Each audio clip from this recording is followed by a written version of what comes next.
Round two. What?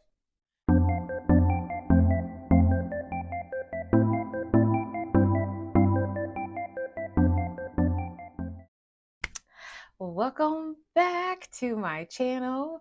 This is my second video of 2025. Yeah! We're gonna keep the energy going. Keep the energy going. I thought it was very important to talk about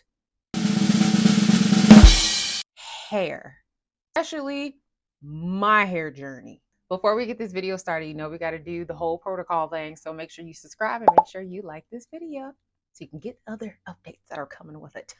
Let's get started. So when it comes to being a Black woman, our hair is our pride and our glory. Like, it's just everything to us. If our hair is not done, we're not going out. You won't catch us out. We'll stay home. We'll miss out because the hair is not done. Like, it's just our thing, right? And so with me growing up, I always tried to find different styles that worked for me. I would try any and everything, You name it, I've tried it at this point. My hair journey and discovering what hairstyle works best for me, it started around high school, maybe around ninth grade, 10th grade. And I dyed my hair with box dye. And it was like a burgundy reddish. And I vividly remember me doing that, washing my hair in the sink in my bathroom, and me showing my mom. And she liked it. It was cute. It was cute. That was kind of my first time of experimenting things with my hair on my own because, you know, as you're a little girl growing up, your mom is the one that does your hair, right? Your mom is the one that like just takes care of your hair, washes it and all that. So this is like me getting my freedom, figuring out what hairstyles I like and so forth. So anyway, my hair pops off. My hair pops off because I didn't know that you had to like keep it moisturized and all these other things because it was box dye. So week one, I dyed it. Week 3 or 4, my hair's popping off really, really bad.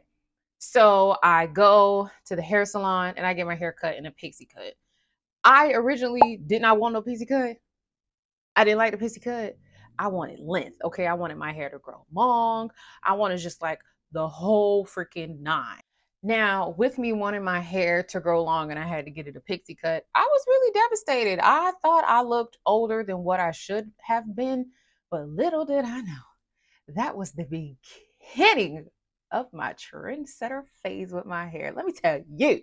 So I went to school the next day, and of course, you get like the, oh my God, you cut your hair, and oh my God, this and that. And like over time, I kept getting all these different, like, your hair looks nice. You look good with short hair. So I started rocking the pixie haircut from ninth grade to like 10th grade, maybe. And then I was like, oh my gosh, you hear that? Yeah. That was the natural hair movement that decided to come about around 10th, 11th grade. So I wanted to go natural. This is my first try going natural. So with me going natural, it didn't work. I didn't know what to do. Like, I was just like, I'm looking up all these videos. I see all these girls with their natural hair and it looks so pretty and they're just like washing it. And it's like, it's just everything. But mine isn't doing that. So, you know what I did when it wasn't working? I went back to the perm, kitty perm.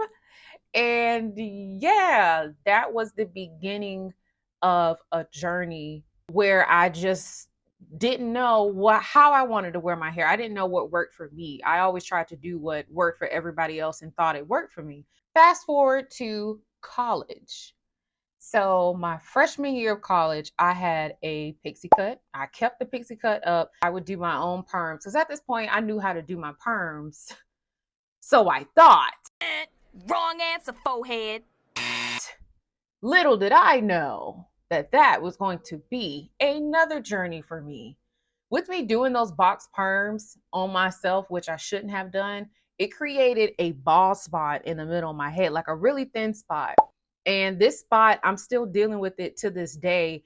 But because of me doing it on my own and not going and getting it professionally done, I kind of paid for it in the end. Yeah.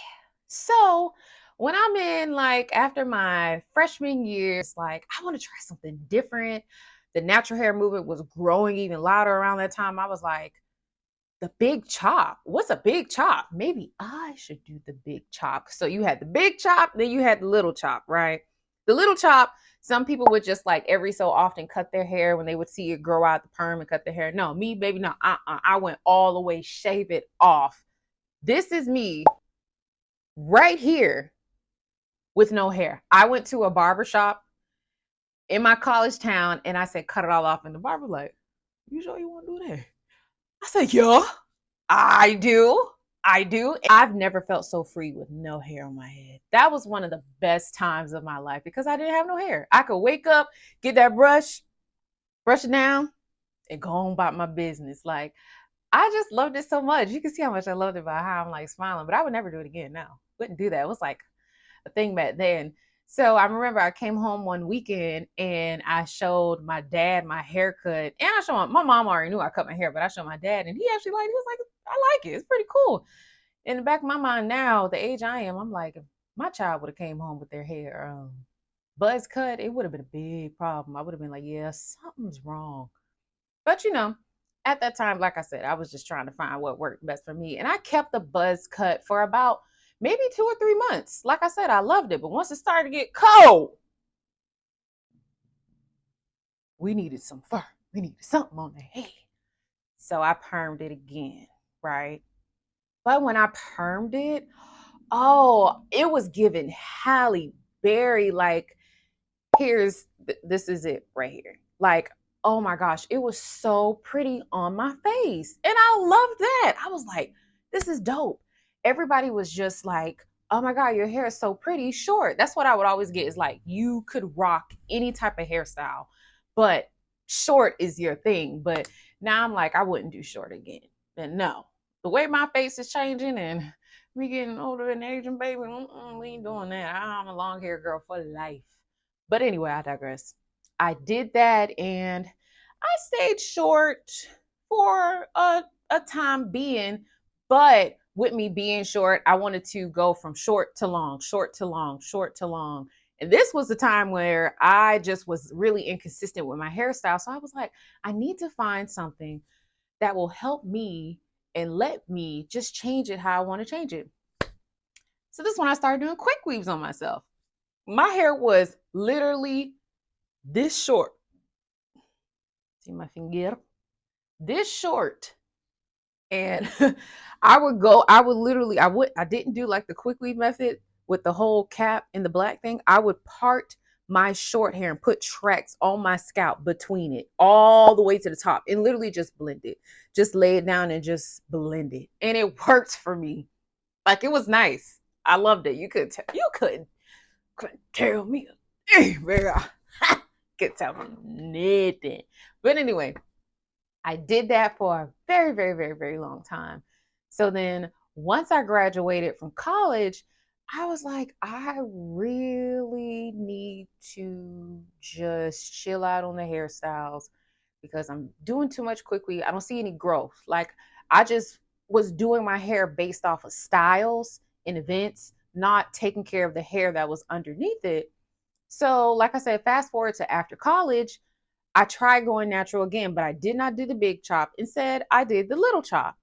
So, with me doing the little chop, it helped me out tremendously. And this time around, I was more confident in myself and who I wanted to be and what worked best for me. So, I was like, I'm just going to get braids. I'm just going to wear braids. That's the only thing I can do because I wasn't going to spend all this money on like a hairstyle and then take it out, another hairstyle and take it out, and then it wouldn't help with the journey of my natural hair. I wore braids for a while. I did. I would go and I would keep the braids for maybe 6 to 7 months, and then I would go and get it redone. I would wash my hair and fast forward, and I finally went natural. It was great. I went natural. This is me right here, natural. Then I would consistently get like these slick back bun hairstyles, like right here. I would get these slick back bun hairstyles almost every 2 weeks. Me not being mindful, what happens again? No curls, all heat damage. Had to start all over again with being natural. So at this point, I'm annoyed, and I'm annoyed with myself because I'm like, you have got to stick with one thing. You have got to stop going on YouTube and looking at everybody else with their natural hair journey. Their hair is different. Like 4A, 4B, 4C, 3C, DB, AI, like all these different textures. I just was overwhelmed because I didn't know what worked for me. So then fast forward to around 27, 28, 29. I was like, okay, here's what I'm going to do. I'm going to learn how to make wigs, and I'm going to be so good at it that I don't have to pay nobody to do my hair. So with me starting to make all these different wigs, I'm like, you know, I don't want to go out there in these streets. My hair be showing. I don't look that good. Maybe I just, need to stop making wigs, go to hairstylists, get it done. So I started going to hairstylists and get my hair done, but it wasn't that the stylists were bad. It was just like I felt like I could do it on my own, and it wasn't meeting my criteria of how I wanted my hair to be exactly look. So I just kept getting like this this feeling of, Brandy, you could do it yourself. Because when I would do my hair myself, as far as like make the wigs, I would be fine. I would be comfortable. I would know how to adjust it. I would know how to just do it differently, right? But I didn't have that much confidence in doing the wigs because when you go outside and you see people laced, that's my worst fear. That's my worst fear. You seen the laced. Oh my God, take me home. I don't want to be here no more. You see my lace. It's over. CTRL, Alt, Delete, Backspace, Backspace. I'm done. I don't like it. So you need to figure out something. You're spending too much money or going to get your hair done and you don't like it. What are you going to do about it? And so I made my first, well, I wouldn't say this would be my first. Well, yeah. So I made my first man. This is the wig right here. As you can see, I tried. The lace you couldn't see, but the hair was going, like I didn't part it correctly, like it was kind of slanted. But I wore the wig, I was comfortable in it, I was fine. And I was like, okay, this is step one to many other steps. Fast forward, I stopped making the wigs because I was like, I just still don't feel like I'm doing a good enough job. But I didn't know then what I know now is when you keep practicing at something over and over and over again, no matter how many times you fail, you're going to get better at it. So within that time span of when I made my first wig, and let's fast forward to now, went and got my hair done. And I was like, I still don't like it. Within 2 days of getting my hair done, I took it off because I can't sleep with hair on my head. Like, not like my hair, but I can't sleep with an install. I hate it. I like feeling my scalp. I just like, I just like the air on my scalp. Okay. So I took it off and I made it into a wig. And y'all, I was so proud of myself. It looked great. Oh, it looked, it looks great.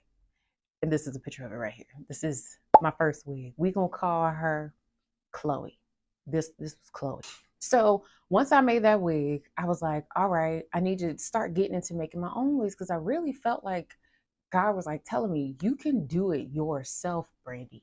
Literally, before I made that wig, I was like, God, use me in order for me to make this wig. I'm not even lying because I believe that God wants to be with you on your most intimate, small moments to your even big moments. So I said, Lord, use my hands to help me make this correctly. Promise you, it came out just right. Like I wore it to work, and we were just having a conversation at the table, me and my coworkers, and when we were talking about hair. And one of my coworkers was like, yeah, I want to dye my hair. And Brandy, how do you dye your hair? And I was looking, I was like, do I want to tell them what it truly is? And I was like, it's a wig. And they were like, wig? And I said, yeah, I can pull it off right now. And they were just like, there's no way, it's a wig. And I'm like, okay.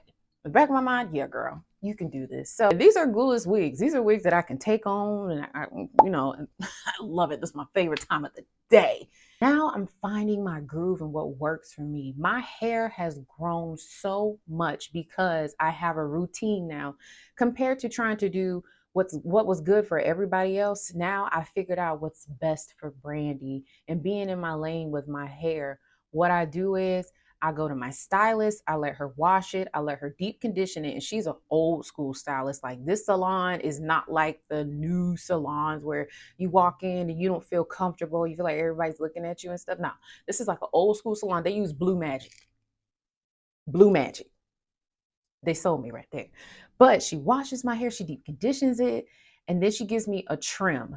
That was one of the things that I never did. I never went to a stylist that could handle natural hair in the capacity that I wanted them to, but she is perfect. I love her. She gives me a trim.